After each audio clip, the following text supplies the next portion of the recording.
तो राम राम दोस्तों, मैं आप लोगों के बीच में एक बार फिर से उपस्थित हूँ। जैसा कि इन लोगों की कुछ नोटिस वगैरह आई है लाइट डिडक्ट करने की और वो सारी चीज़ें। तो उसके बाद मैं लोगों का जो पैनिक है वो थोड़ा-सा उसमें समझाना चाह रहा हूँ। और जो इंडिविजुअल मुझे मिले हैं मैंने उनको क्लियर भी किया है, बट अब एक वीडियो के माध्यम से मैं इसको पूरी पब्लिक को बता दूँ, रेज़िडेंट्स को। तो उस दिन जब रात में 18 तारीख को बिल्स आई थी, तो उसके बाद मैंने इस पीडीएफ में आप लोगों को बहुत सारी मिस्टेक्स दिखाई थी कि मतलब किसी पे कोई भी स्लैब लगा रखा है। जैसे यहाँ पे आप देख रहे हैं 470 यूनिट पे ₹7.15 लगा रखा है, 660 यूनिट पे पूरे स्लैब लगा रखे हैं। तो बहुत सारी इरेगुलरिटी थी और दोनों की बिल देखो बराबर हो गई थी। मतलब जो कि इम्पॉसिबल है 200 यूनिट के डिफरेंस में और बिलिंग सेम हो।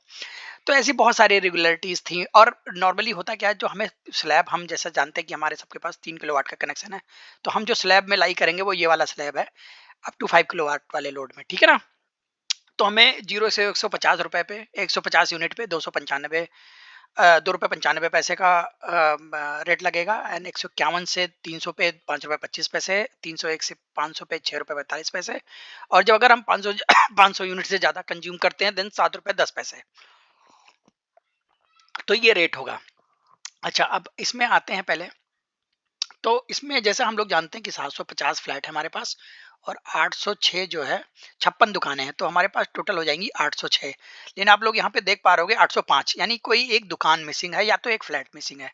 अब वो कौन सा फ्लैट या कौन सी दुकान मिसिंग है, यू कैन गेस। मतलब ये आपकी स्वच्छंद जो है विवेक पे डिपेंड करता है कि आप उसमें क्या सोचते हैं। बट ये होना चाहिए, एक मिसिंग है वो होना चाहिए। अच्छा, उसके बाद अभी जैसे ऑडिट हुआ आप लोगों ने देखा, तो उसमें इन्होंने फिर मेंटेनेंस ऑफिस के मीटर लगाए हैं और कम्युनिटी हॉल के आनन फानन में लगाए हैं, स्कूल लगाए हैं और भी बहुत सारे मीटर लगाए हैं। तो ये सारी चीजें हैं। अब नेक्स्ट बिल में वो भी शो करेगा। तो ये कंजम्पशन यूनिट जो है टोटल बढ़ेगी, तो उससे चीजें और क्लियरिटी आएगी बिल्स में। लेकिन डीएचबीबीएन की तरफ से हम डीएचबीबीएन एक्सचेंज से मिले हैं और इस बिल में पूरी तरह मैंने ये बिल मैं लेके गया था प्रिंट आउट सारा। तो इस बिल में मैंने उनको इरेगुलरिटी दिखाई, वो समझ गए कि जो है झोल कहाँ है। तो उन्होंने हमें फिर टाइम दिया है कि वो बैठेंगे और इसको चीज़ों को क्लियर करेंगे। और माइट बी बिल्डर भी इनवाइटेड होगा उसमें, या जो भी है बिल्डर के रिप्रेजेंटेटिव इनवाइटेड होंगे। तो ये सारी चीज़ें हैं, बिना उनके तो ऑब्वियस सी बात है ये नहीं हो पाएँगी चीज़ें। तो अच्छा, इसमें पहले मैं एक चीज़ और दिखा दूँ कि यूबीएस में क्या होता है। ये यूबीएस प्लेटफ़ॉर्म का जो है ना स्क्रीनशॉट है यूबीएस की जो है अ, वेब पेज का जो है, ये आप यूबीएस का ही वेब पेज है, ठीक है ना? ये उसका स्क्रीनशॉट है। तो इसमें 4 तरह की कैटेगरीज़ होती हैं। पहली तो डीएस, फिर एनडीएस, फिर कॉमन एरिया और फिर ईबी, अगर चार्जिंग स्टेशन है। तो ऐसा आप लोग जानते हैं कि हमारे यहाँ चार्जिंग स्टेशन भी है। तो यहाँ पे चार्जिंग स्टेशन का मीटर भी आना चाहिए, जो कि अभी तक मिसिंग है यहाँ पे भी। यानी और दिसंबर में तो इन्होंने धूम ही मचा रखा है, मतलब है ना? तो कुछ भी कह सकते हैं आप लोग इसको। तो ये सारी चीज़ें हैं, काफ़ी इसमें इरेगुलरिटीज़ हैं इस बिल में। और यहाँ आप ये देख रहे हैं कैटेगरीज़, जो मैं यहाँ पे अभी शो कर रहा था ये चीज़, है ना? तो यही कैटेगरीज़ जो है यहाँ पे आनी है। अच्छा, होगा क्या कि जब यहाँ पे ये कॉमन एरिया का रो शो करेंगे, तो जो डिफरेंस यूनिट है, यानी जो फ्लैट में और सारी जगह यूज़ होने के बाद जो बची हुई यूनिट है वो कॉमन एरिया में जाएगी। और जैसे ही वो यूनिट कॉमन एरिया में जाएगी, वैसे ही आपका ये डिफरेंस यूनिट जो है 0 हो जाएगा। है ना? तो जैसे ही ये 0 होगा, वैसे ही सबका ये वाला अमाउंट 0 हो जाएगा। यानी सबकी सेकंड बिल में जो ये वाला अमाउंट अभी आ रहा है, वो सबका अमाउंट 0 हो जाएगा। यानी हाल-फिलहाल आपको ये अमाउंट पे करने की ज़रूरत नहीं है, जब तक इस पे क्लैरिटी नहीं आ जाती। पहला, अब आपको करना क्या है? आपको करना है कि आपका जो मेंटेनेंस चार्ज है, जैसे 3 बीएचके का ₹1600 के आस-पास है और 2 बीएचके का 1200 के आस-पास है। तो ये आपको रेगुलर पे करते रहना है, क्योंकि अननेसेसरी फिर आप पे ये बर्डन बने, वो अच्छी बात नहीं है, है ना? तो ये तो इसका आपको रिचार्ज करते रहना। अब आपको बिजली बिल में क्या पे करना है? तो जैसे मान लीजिए आपकी चलिए कोई एक रेफरेंस ले लेते हैं। जैसे मान लीजिए एक 103 यूनिट का आया है।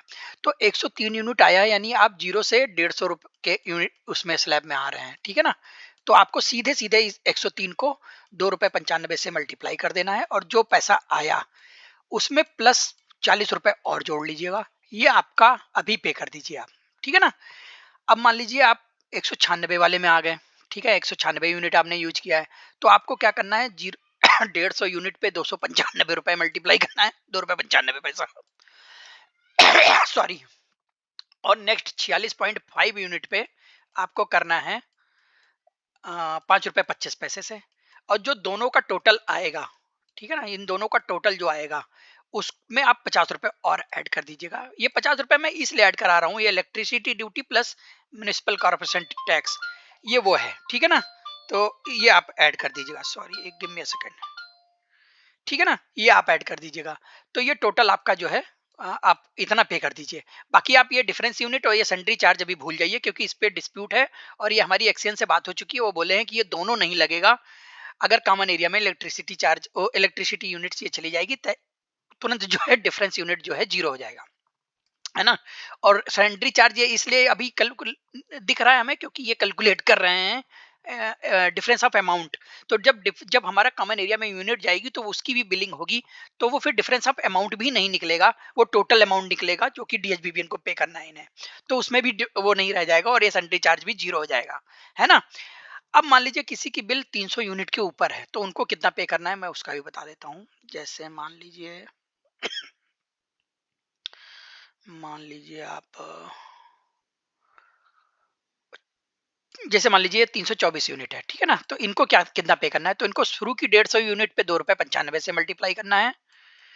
देन नेक्स्ट 150 यूनिट को 5 रुपए 25 पैसे से मल्टीप्लाई करना है, ठीक है ना। और नेक्स्ट 24.3 यूनिट को इनको मल्टीप्लाई करना है 6 रुपए 45 पैसे से, ठीक है ना। और इसका जो टोटल आएगा उसमें इनको 250 रुपए एक्स्ट्रा पे करना है अभी के लिए, है ना। ये बाद में कैलकुलेशन होगी तो समझ में समझा दिया जाएगा। तो इनको इतना रुपया पे करना है, मतलब ये टोटल इसका प्लस 250 रुपए, ठीक है ना। अभी के लिए इनको इतना ही करना है। तो ये चीजें हैं, तो इस तरह से आप इसको पे कर सकते हैं। बाकी आप अभी डिफरेंस यूनिट में जो एक्सेस कंजम्पशन चार्ज में आपका पैसा दिखा रहा है वो, और सेंट्री चार्ज, वो दोनों नहीं पे करना है। Okay, thank you, bye bye.